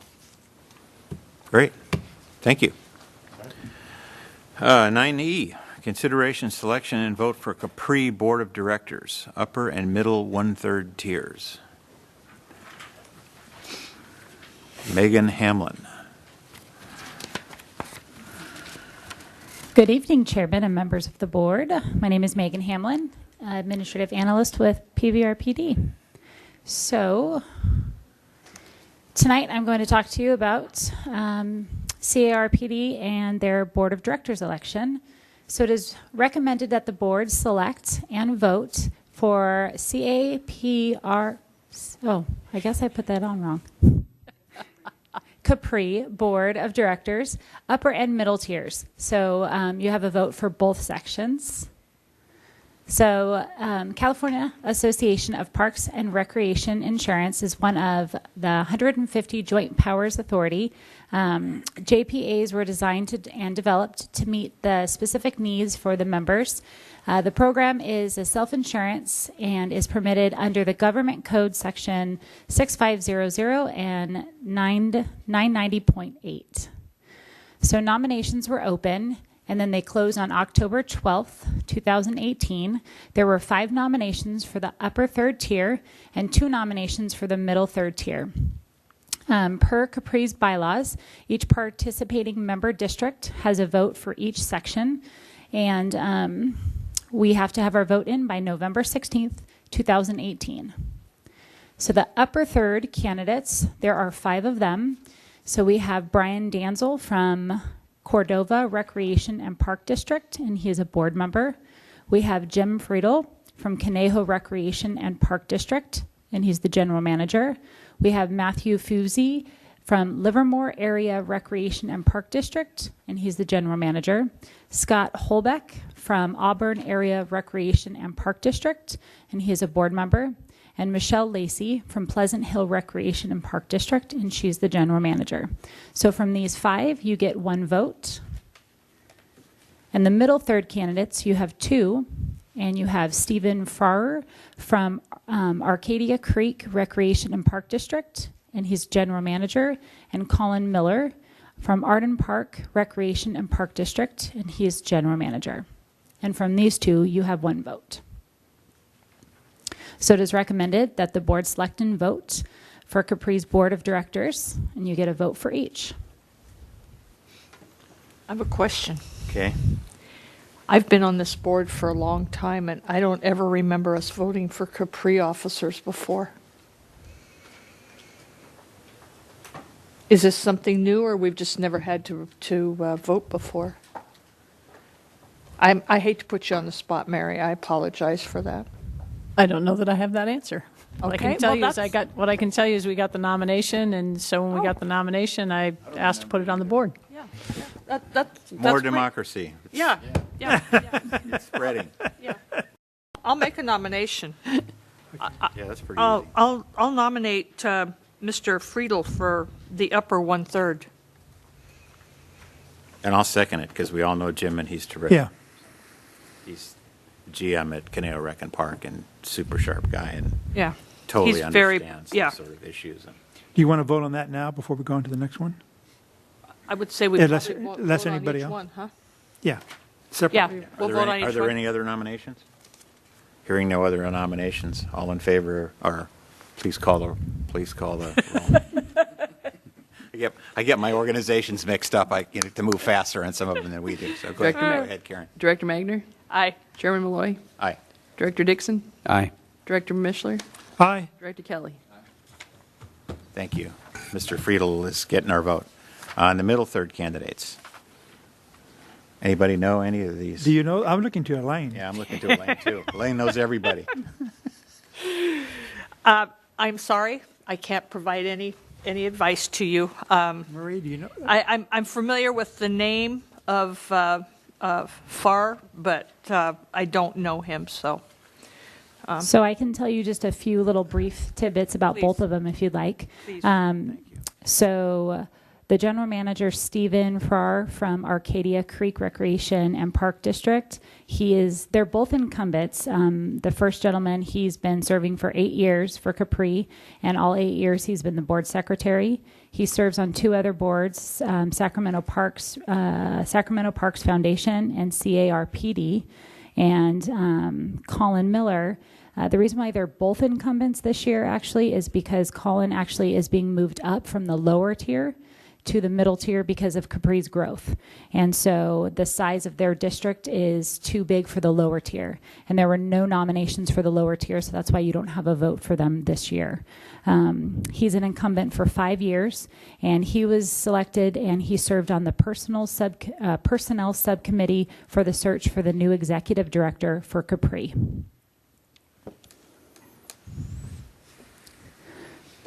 So those are the little tidbits I got from their information provided. Well, they both sound like they're decent. I mean, Yeah, I was gonna say, they so were it's there not for like. a reason, it sounds like, so. I mean, I don't. Picking amongst incumbents, I have no experience with that. Do we have to vote? Yeah. Well, I think we probably should, Mark. I think we should too, Yeah. but, you know. I'll make a motion for Stephen Farr, just because he's already been at that level before and is currently the secretary. And that would be my reasoning for him, so. That makes sense. I'll second. Okay, call the roll, Karen. Director Magner? Aye. Director Mishler? Aye. Director Dixon? Aye. Director Kelly? Chairman Malloy? Aye. Okay, we're coming down the home stretch here. Item 10, informational items,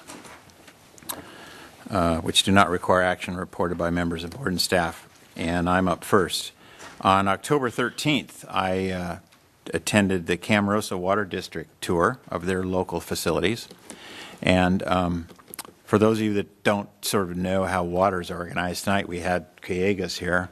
Callegas is the big regional water district. I think there's 22 of them in Southern California that buys the water from Metropolitan that they bring from the State Water Project, the California Aqueduct. And Callegas is the one that brings it out here, and they deliver it to districts like Camarillo and the city of Camarillo and the other 4 places that we pay water bills to. So they had this tour for their customers, and they serve 35,000 residents and 3,000 acres of agriculture. And they took us out to their water reclamation plant out in, which is actually what normally we would call a sewage treatment plant, but water reclamation sounds so much more scientific. And of course, it's a really scientific process, and it was a fascinating tour. And out there at Cal State Channel Islands, and where they take the water in, and literally when they're done with it, it's disinfected and ready to go grow vegetables out on the Oxnard Plain. And the only byproduct are some solids that become fertilizer. And because there's a mountain right next to their treatment plant, they don't get enough sun, and they can't really dry out the solids adequately. So it gets trucked to Bakersfield, where they have plenty of sun to dry out solids, and then it becomes fertilizer for the agricultural industry. But literally everything that comes in, gets used or turned back. They also took us to their desalter plant, which is right next door, where they pump 1 million gallons a day of high salinity groundwater out of an aquifer thousands of feet below, where the water is not usable, and they use reverse osmosis to filter out the salts, and the salts go dumped into the brine line that's been built along Lewis Road there all the way to Moore Park. And that plant produces a $10,000 a month water bill or electric bill, because it takes a lot of money, a lot of electricity to pump that water through the membranes. But it dropped their imported water requirement by 10% by being able to use this groundwater. And when you look at their long-term plan, in 2002, when they were importing water through Callegas from the state, they're paying $500 an acre foot. It's now up to $1,423 an acre foot. So when they planned their desalter, they looked and said, wow, this is going to save us money over time. And as it's turned out, it's saving them way more money than they planned, because it's quite a bit cheaper to produce. And the state water is going to continue to increase in price. And of course, we don't know how reliable it is either. So they've cut their total imports of water in 2002 from 72% of what they sold. They're now down to 29%. And when they finish that well in Wood Creek Park, which we talked about here a year ago, they're going to put a new well in. That's going to put them down under 20% in imported water. So if there ever was a natural catastrophe in the Delta, and Delta water stopped flowing to the southern half of the state, the people that live, the 35,000 people in Mission Oaks in that area that are Camarillo served, they're really going to be in pretty good shape as far as having enough water to drink. So it was a really interesting tour, and it finished with a stop by the little diversion pump down there where Conejo Creek goes under the freeway. And you may have noticed lately that there's been a lot of construction equipment there, and they're doing work. Well, they have a pipe that's about this big around that goes under the freeway, and it's leaking under the freeway. So they're having to put a whole new pipe in, and a whole lot more pipe to feed the water back to Leisure Village and Mission Oaks. So these are the sort of things that happen unexpectedly when you're in the water business, because you put the pipes in the ground and you think they'll be there forever, but every now and then that doesn't happen.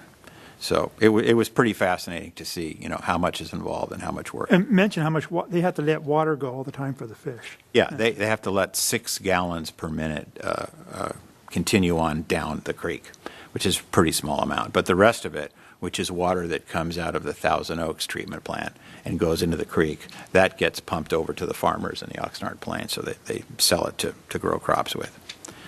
I also attended the Pleasant Valley Candidates Forum held at the Optimist Club meeting and got to meet a candidate named Becky Kramer, who you probably all saw was elected with the top vote getter.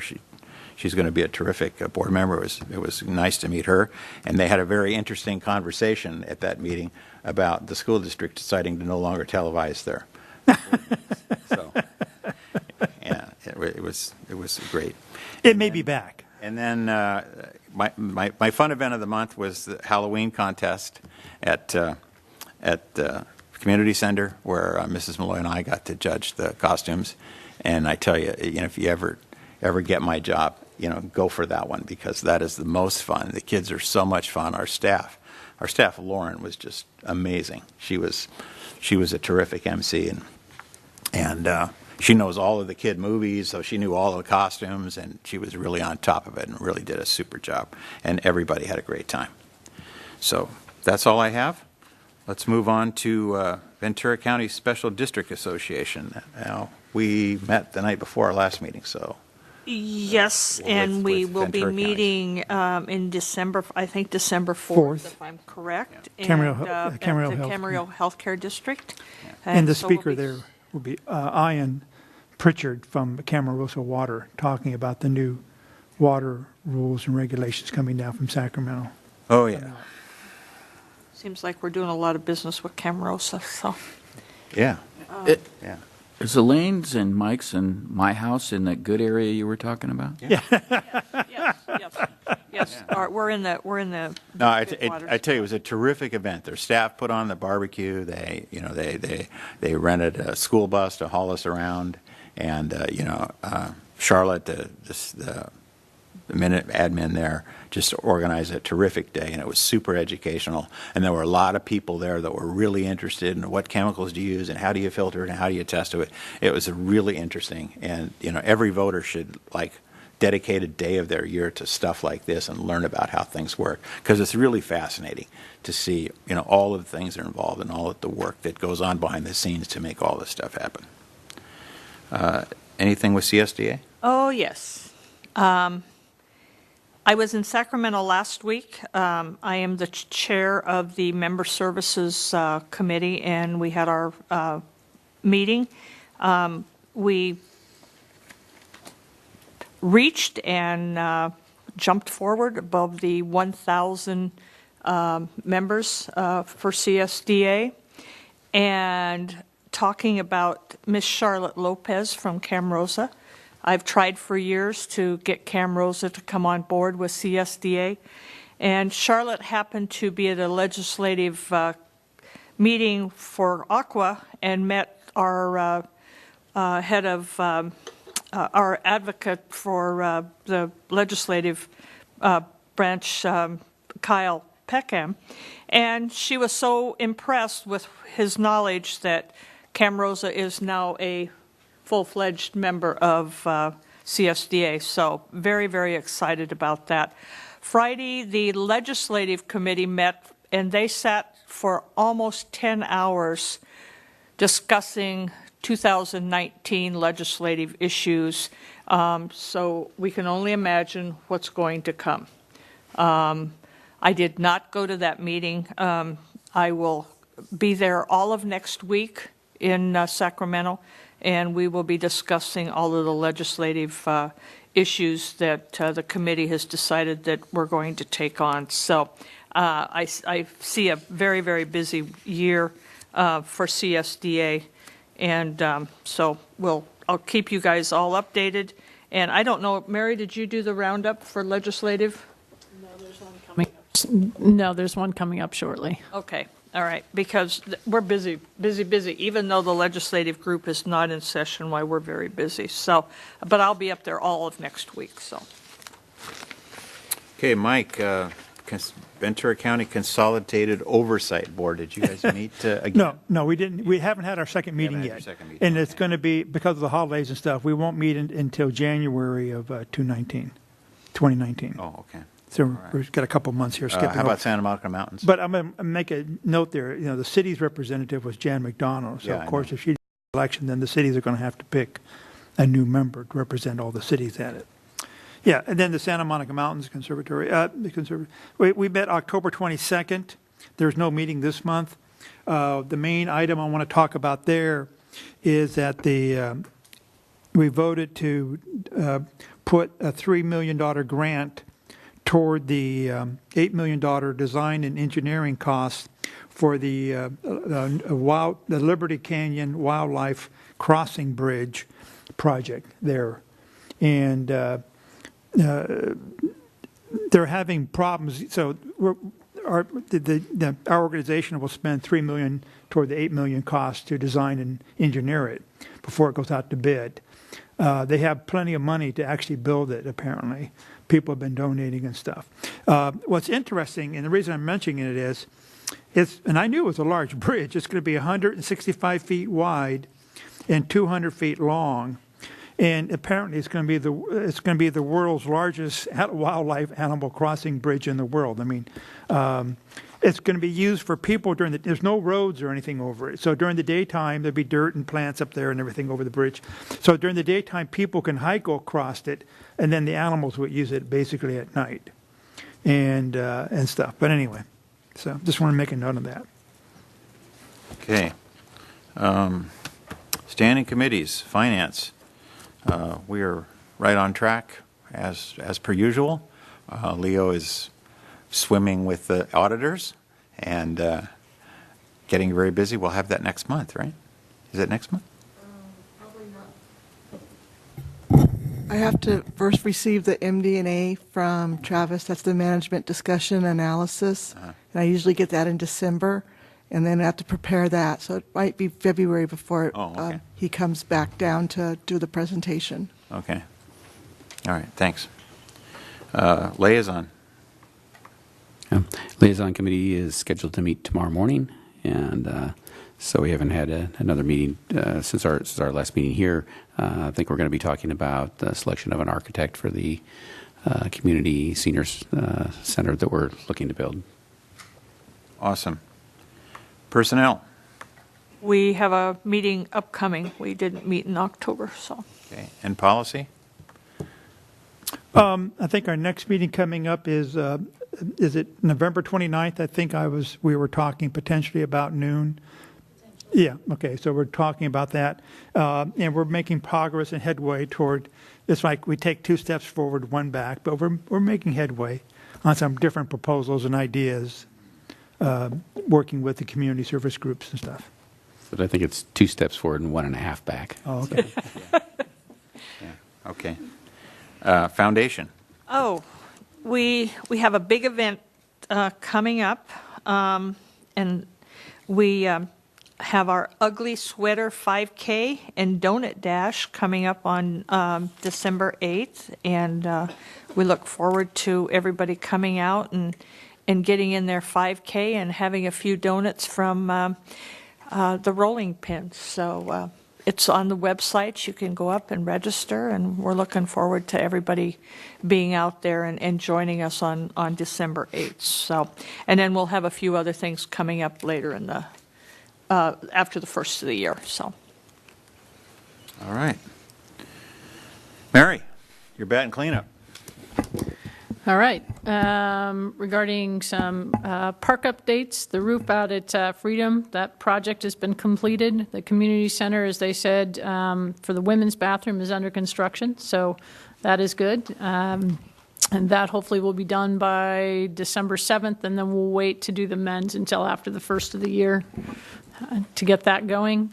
If you drive by the community center or the senior center, you'll notice that in front of the senior center, the landscaping is gone, so we've got a Boy Scout troop that's going to come in and do landscaping out front in there as a scout project. Charter Oaks trees, that should start sometime this month, so to get in before the rainy season. And then projects that are in process or progress, Nancy Bush, that playground should be coming in, starting construction and getting that in January. So we were able to get a shade structure over that within the budget. So we'll be moving forward with that, and then you'll probably in the next month or two, the Valley Lindo design will be coming back. Other updates, as Leo just mentioned, we had the audit. The initial review that we're hearing, everything looked good. So I don't think we'll see any surprises for that. The other update is I've been talking with, as everybody knows, the Oxnard Union High School. If you read in the paper about a week or so ago, that there'll be approximately 7 properties that are up for sale, one of them being Freedom Gym. So I've been having conversations with Sage Realty and Joel. That is still in draft form.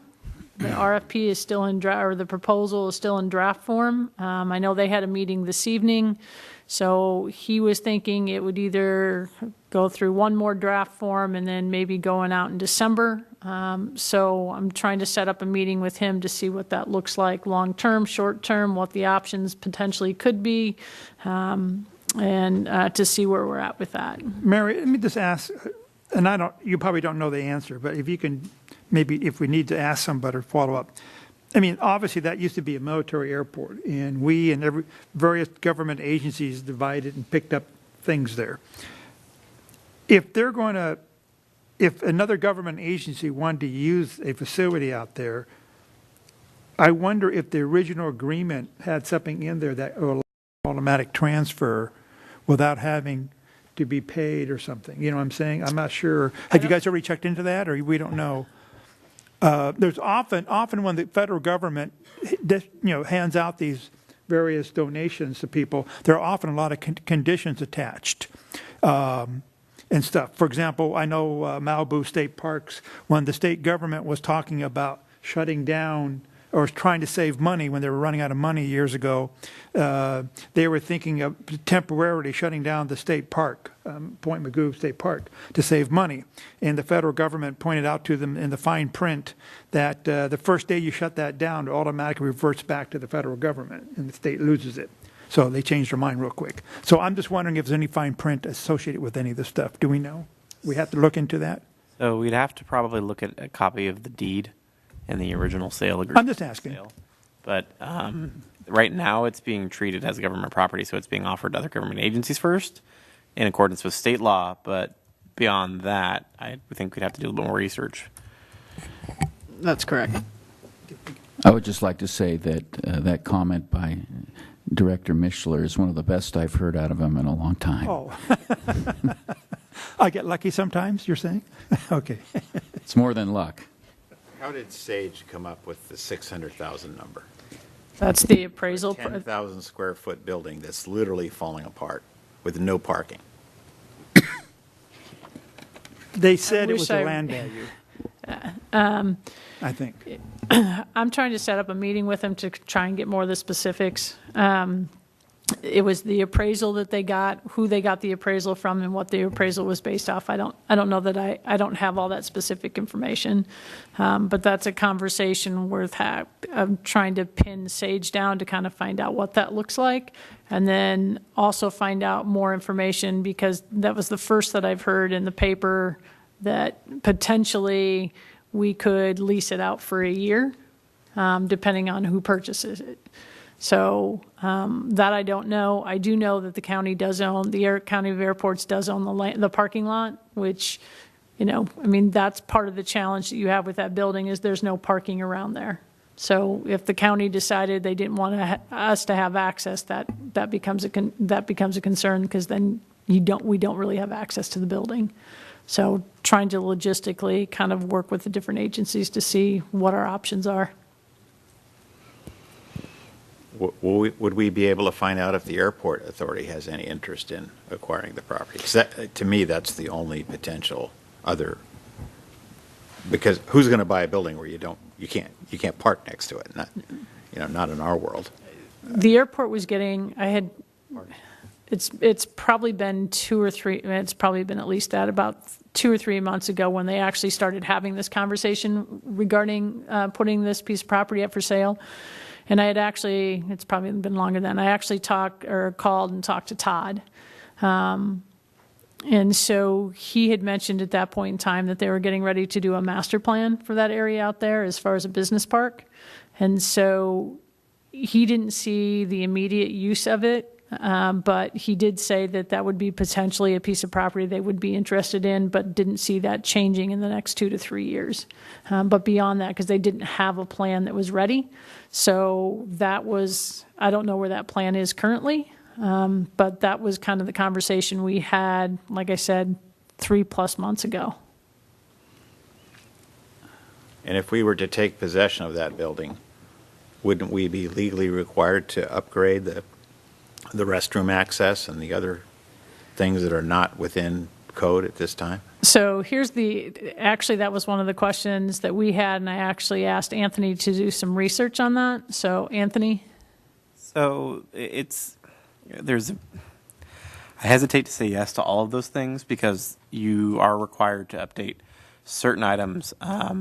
However, since the building is so old, and depending on the value of the building and so on and so forth, there's a certain threshold you have to meet when it comes to making certain updates before you have to make the entire thing ADA accessible. And there is no specific triggering item that causes you to have to create or have to, when you buy the building, causes you to have to do certain improvements. It only is triggered when you start making improvements to the building itself. So buying the building wouldn't require you to update it, except for entrances, for example. If you would have to make sure that you can get into the building safely. But those required improvements there, so like doorways, if that costs a certain amount of money, then that might trigger the entire building having to be upgraded. So there's yes. Didn't we run into that at Freedom Park when we did the bathroom renovations there? Yeah. We hit a threshold and then we had to, oh yeah, I remember. Another one of those painful memories. Yeah. Yeah, okay. Buying the building wouldn't require any major updates up by itself, except for, I think, accessibility when it comes to entering the building. Yeah. But then the cost of those improvements could cause the entire building to go for improvements. Okay. Well, thanks, Mary. I will end on that. Okay. Well, it's to be continued. I mean, it looks to me like it's a pretty long list of properties with some pretty optimistic views. And, I think we'll hear a lot more about this before it's all said and done. Board members, Doc, you got anything? Nope. Bob? I do. But I'll try to do it as briefly as possible. First of all, as it was announced earlier tonight, Elaine and I were this will be my 4th term coming up. And I just wanted to thank all the people that supported me, my family, my wife, my daughters, Caitlin, Kara, and Maureen, my son, Connor, all my friends, people that I know in soccer and baseball, other sports, and the people in Camarillo that have chosen to give me one more shot at this. One of my things when I first decided to run for this board was to make some promises and then keep them. It sounds familiar, I know, but I had it first. And we got the PV fields built. We're almost done with the baseball, although I'm not sure that'll ever be totally done because there'll always be room for improvement. We've turned our parks into, I said when I first ran, hey, great cities have great parks. And parks do a lot of different things, some direct, some indirect. I can tell you one thing, if you own property in the city of Camarillo, it's higher because of our parks being what they are. I have really loved the fact that this particular job involves interaction with a lot of the youth in the community. And that's probably what I like the most. The red tape and the obstacles that sometimes come up, like this Freedom Gym thing, they detract from the fun I usually have. But they all come with the territory, and if the job was easy, everyone would do it. So I just want to tell the community how much I appreciate all the support that they've shown me over the years. And we will get the senior center and the gyms built. And it's going to happen. Whatever we have to do, that's what we're going to do. I know I got the support of this board.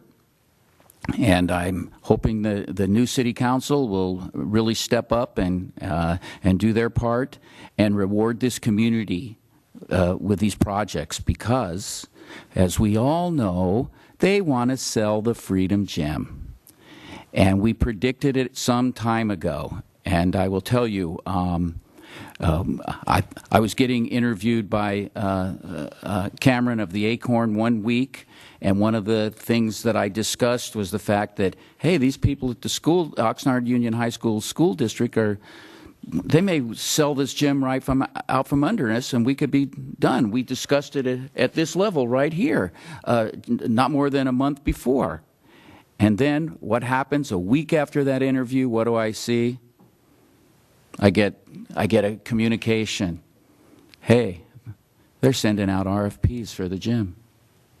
1 week. That was a week before the election. And so what I'm really saying is there has been discussion, I've heard it on the street, about, well, maybe we should split the projects and so on and so forth. I want both of them, and we're going to get both of them. So, again, thanks everybody that supported me. Appreciate it so much, and thank you. Thanks, Bob.